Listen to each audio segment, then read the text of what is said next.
West Australian Premier Mark McGowan has taken a swipe at South Australia, saying he thinks the state may regret reopening to eastern states when vaccine quotas are met. Live now to reporter Joel Philp. Joel, Mark McGowan says he's willing to close the border to SA if necessary.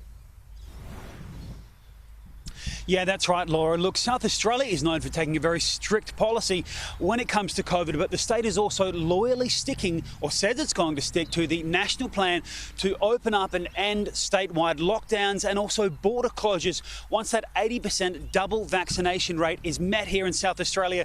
The West Australian Premier Mark McGowan says after that point, if there is an outbreak here in the South Australian community, it is likely that WA would close their border to South Aussies.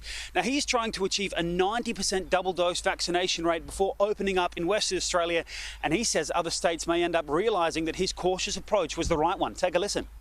I don't know when they'll get to 80%, what comprises that 80%, and whether or not they do it. Obviously, if South Australia then has community spread of the virus, they may regret that decision.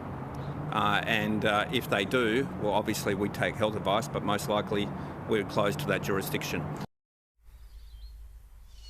The South Australian Premier will be fronting the media just about an hour from now, but he's also faced with his own COVID political problem here in SA. Specifically, a member of his own government, a country Liberal MP, is considering leaving the party and becoming an independent because of the state's strict approach to COVID border policy. So attacks are coming from both sides here in South Australia. Joel, South Australia, we know, has been trialling this home quarantine system. Now they're going to expand it?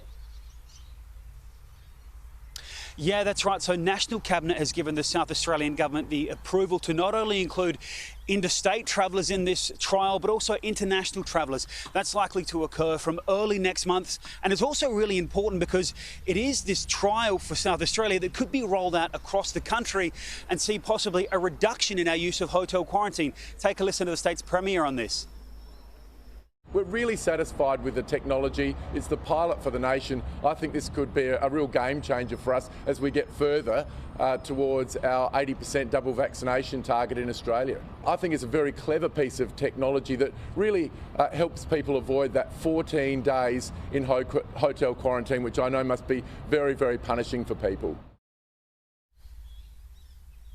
Laura, let's just quickly talk about double dose vaccination rates. So in terms of across the country, the states that are coming last, the three last states are South Australia with a double dose rate of 41.2%. That's followed by Western Australia with 38.8%. And it is coming equal last with Queensland that also has 38.8%, but has a slightly lower first dose uptake at this point. So the two states that are most cautious about opening up to the world are also coming last in the vaccine race.